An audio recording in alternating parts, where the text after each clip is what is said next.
سورہ بقرہ آیت نمبر 282۔ آپ حضرات کے پاس پیج نمبر ہے 14، تیسری لائن ہے۔ اعوذ باللہ من الشیطان الرجیم، بسم اللہ الرحمن الرحیم۔ واستشهدوا شهيدين من رجالكم فإن لم يكونا رجلين فرجل وامرأتان ممن ترضون من الشهداء أن تضل إحداهما فتذكر إحداهما الأخرى صدق الله العظيم۔ اللهم صل على محمد النبي الأمي وعلى آله وسلم تسلیما کثیرا کثیرا۔ محترم سامعین کرام، آیت مبارکہ کے اس حصے کا ترجمہ اللہ تبارک و تعالی ارشاد فرماتے ہیں، وَاسْتَشْهِدُوا شَهِيدَيْنِ مِن رِجَالِكُمْ، اور تم گواہی دو تم میں سے دو مرد، فَإِن لَّمْ يَكُونَا رَجُلَيْنِ، اگر دو مرد نہ ہوں تو، فَرَجُلٌ وَامْرَأَتَانِ مِمَّن تَرْضَوْنَ مِنَ الشُّهَدَاءِ، تو ایک مرد اور دو عورتیں جس میں سے تم راضی ہو، ان تضل احداہما، اور یہ دو عورتوں کا گواہ ہونا اس وجہ سے ہے کہ اگر ان میں سے کوئی ایک بھول جائے، فتذکر احداہما الاخری، تو یہ دوسری اس کو یاد کروا دے۔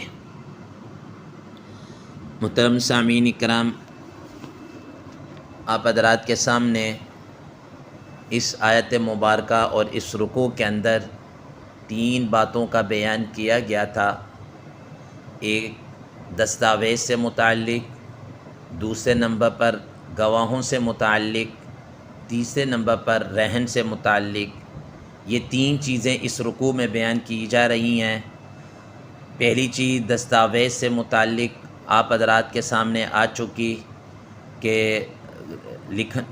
جب کوئی معاملہ آپس میں ہو تو اس کو لکھ لیا جائے، اور لکھوانے کا جو بھی کچھ تھا وہ آپ حضرات کے سامنے تفصیل کے ساتھ آ چکا ہے۔ آج کی اس زیر دست آیت مبارکہ کے اس حصے میں گواہی کو بیان کیا جا رہا ہے۔ پہلی بات یہ ذہن نشین رکھیں، حضرات فقہائے کرام رحمہم اللہ نے یہ بات بیان کی ہے کہ آدمی صرف تحریر کی بنیاد کے اوپر اس پر فیصلہ نہیں کیا جا سکتا۔ تحریر تو کوئی بھی لکھ کے لا سکتا ہے، کوئی بھی تحریر ہو لا سکتا ہے کہ یہ لکھی ہوئی ہے، جب تک اس تحریر کے اوپر کوئی دو گواہ موجود نہ ہو۔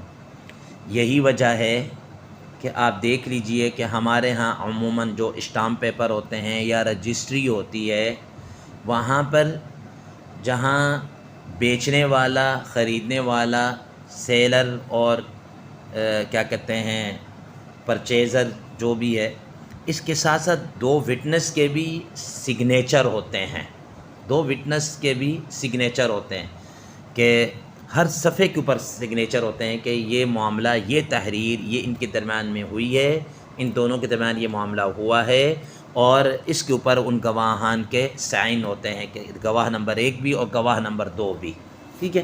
تو صرف اور صرف تحریر کی بنیاد کے اوپر کسی کو نہیں اس کے ذمہ میں حق ثابت کیا جا سکتا جب کہ اس تحریر کے اوپر جب تک گواہ نہ ہوں۔ دوسرے نمبر پر حضرات مفسرین کرام رحمہ اللہ فرماتے ہیں کہ شریعت نے کسی بات کو ثابت کرنے کے لیے کچھ اصول مقرر کیے ہیں۔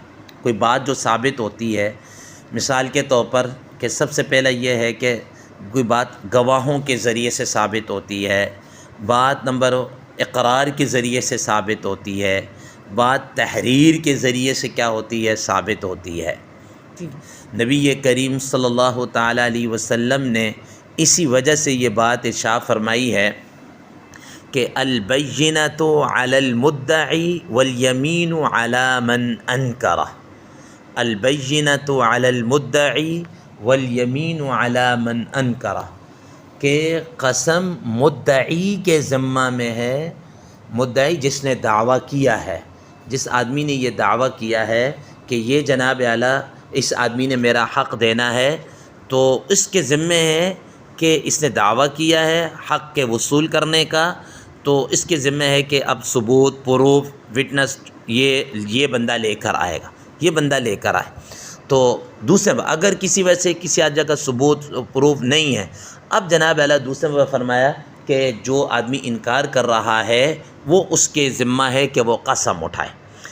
اب یہاں پر ایک بات اور ذہن نشین رکھیے کہ گواہی کا جو کرائٹیریا ہے اسلام کے اندر بڑا سخت ہے۔ ایسا نہیں ہے کہ چلتے راہ گواہی بندہ دے دے، اس کے اندر بڑا سخت کہ اسلام کے اندر یہ ہے کہ گواہی کے اندر عادل ہونا ضروری ہے۔ حضرات مفسرین کرام رحمہ اللہ فرماتے ہیں یہ من رجالکم کے اندر اور ممن ترضون من الشہداء کے اندر کہ عادل کا ہونا ضروری۔ عادل اب کسے کہتے ہیں؟ اگر اس کے کرائٹیریا کو دیکھیں تو حضرات مفسرین، محدثین، فقہاء کرام رحمہ اللہ فرماتے ہیں کم از کم آج کل کے اس دور کے اندر ایسا آدمی ملنا بڑا مشکل ہو جاتا ہے۔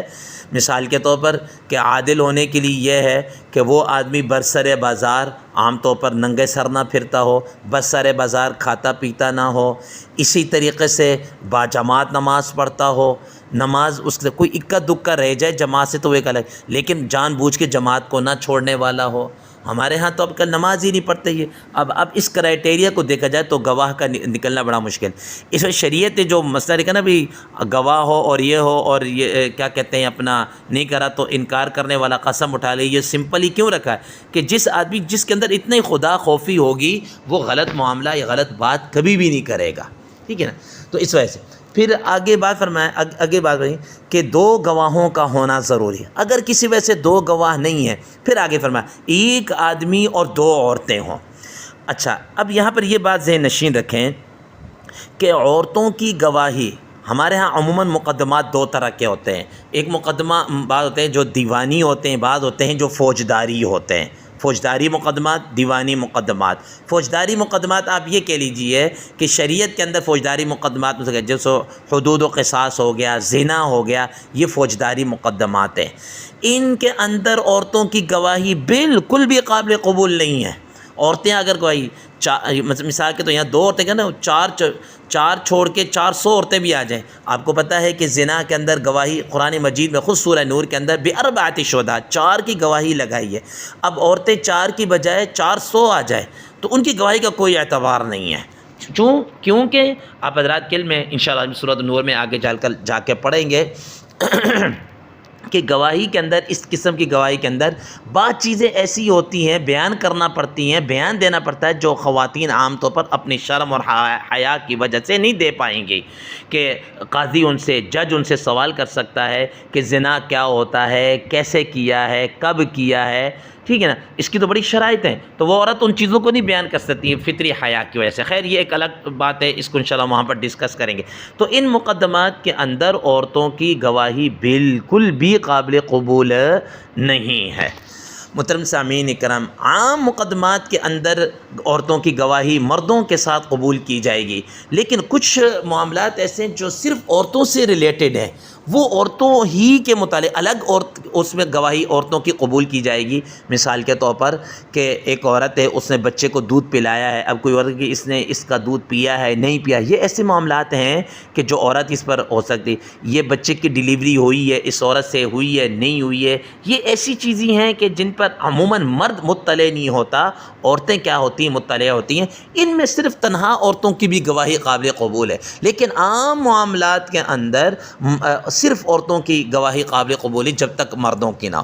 پھر دوسرے نمبر پر یہ ہے کہ مردوں کے ساتھ اللہ تبارک و تعالیٰ نے فرمایا کہ اگر فَإِلَّمْ يَكُونَا رَجُلَيْنِ، اگر مرد دو نہیں ہیں، فَرَجُلٌ وَاحِدٌ فَرَجُلٌ وَامْرَأَتَانِ مِمَّن تَرْضَوْنَ، تو ایک مرد اور دو عورتیں۔ اب دو عورتوں کی جناب اللہ گواہی کیوں ہے؟ ٹھیک ہے نا، حدیث مبارکہ میں آتا ہے رسول اللہ صلی اللہ تعالیٰ علیہ وسلم نے ایک مرتبہ کیا کہتے ہیں اپنا عورتوں کو خطاب کر رہے تھے، تو خطاب کے دوران آپ صلی اللہ علیہ وسلم نے فرمایا کہ عورتیں ناقصات العقل بھی ہوتی ہیں، ناقصات الدین بھی ہوتی ہیں۔ ان میں سے ایک عورت نے کہا کہ یا رسول اللہ صلی اللہ تعالیٰ علیہ وسلم، ہمارے عقل میں کیا کمی ہے، کہ ہمارے عقل کے اندر کیا نقص ہے؟ تو آپ صلی اللہ علیہ وسلم نے فرمایا کیا تمہاری آدمی کے مقابلے میں، ایک آدمی کے مقابلے میں دو عورتوں کی گواہی ہے یا نہیں ہے؟ کہا کہ ہے۔ کہا کہ تمہارے عقل کے اندر کیا ہے، کمی ہے کہ ایک مرد کے مقابلے میں دو عورتیں ہیں، اور تمہارے دین کے اندر کمی ایسی ہے کہ عورتوں کے اندر کچھ مخصوص ہر مہینے کچھ مخصوص ایام ایسے آتے ہیں جس میں وہ نماز اور روزہ نہیں کر سکتے، یعنی ناپاکی کے ایام آتے ہیں۔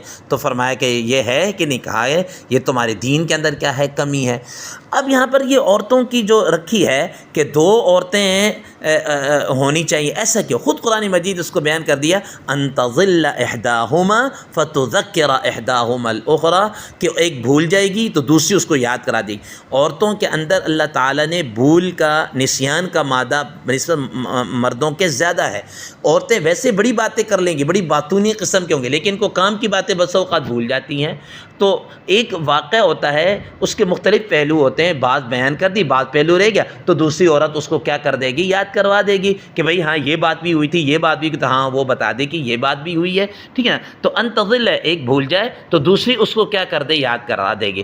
یہاں پر یہ بات نہیں ہے کہ عورتیں جناب اللہ کہ یہ کہا ہے کہ عورتیں جناب بعض ایسی ہوتی ہیں کہ مردوں سے بڑی تیز ہوتی ہیں، بعض عورتیں بڑی تیز ہوتی ہیں، ذہین ہوتی ہیں، فتین ہوتی ہیں، مردوں سے زیادہ ان کی عقل کام کر رہی ہوتی ہے۔ لیکن چونکہ اللہ تعالیٰ نے اس عورت کو پیدا کیا ہے نا، قرآن مجید سورہ ملک 29ویں پارے میں اللہ تبارک و تعالیٰ کہ الا یعلم من خلق وهو اللطیف الخبیر، کہ اللہ تعالیٰ نے اپنے مخلوق کو پیدا کیا، وہ بہتر جاننے والا ہے۔ تو عورتوں کو اللہ تعالیٰ نے پیدا کیا ہے، اللہ تعالیٰ ان کی تخلیق سے واقف ہے کہ میں نے ان کے اندر کون سی مشینری فٹ کی ہے، اس کی مینوفیکچرنگ کیسی کی ہے۔ اللہ تعالیٰ کو پتہ ہے کہ اس کے اندر کیا بھول بھلکڑ کا مرض عام طور پر کیا ہے، زیادہ ہے مردوں کے۔ اکا دکا اگر کوئی ذہین فتین ہے تو وہ اس کے مخالف نہیں ہے، ٹھیک ہے۔ تو اس وجہ سے اللہ تبارک و تعالیٰ فرمایا کہ دو عورتوں کے ایک مرد کے مقابلے میں دو عورتیں ہونی چاہیے، ٹھیک ہے، تاکہ اگر ان میں سے کسی واقعے کی کوئی بات یا کوئی چیز ایسی